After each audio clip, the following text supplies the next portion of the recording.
Kao odgovor na inicijativu Beogradske poslovne škole da se u Somboru otvori obrazovni konsultativni centar, u ovom gradu potpisan je memorandum sa ovom obrazovnom ustanovom. Cilj jeste da mladi ljudi koji žele da se usavršavaju mogu i u svom gradu da studiraju u oblasti ekonomije.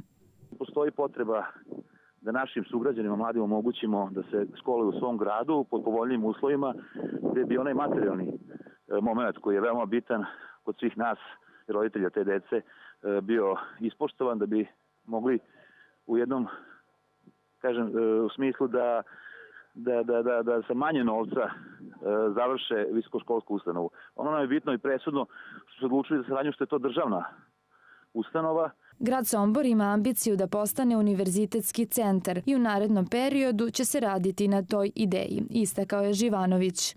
Uz Beogradsku poslovnu školu otvorit će se i odeljenje Pečurskog univerziteta, gdje će smerovi biti iz medicinske struke, tačnije nega bolesnika.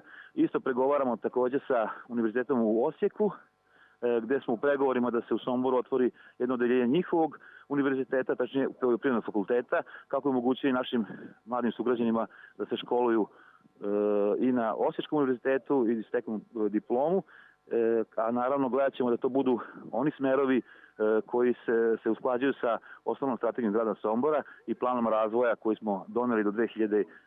godine. Kako je dogovoreno potpisanim memorandumom o saradnji, nastava će se održavati u prostoru Poljoprivredne stručne službe u Somboru. Kako Sombor predstavlja kolevku srpske novovekovne pismenosti i prosvete, otvaranje ovog poslovnog centra umnogome će doprineti perspektivi mladih ljudi koji žele da se obrazuju.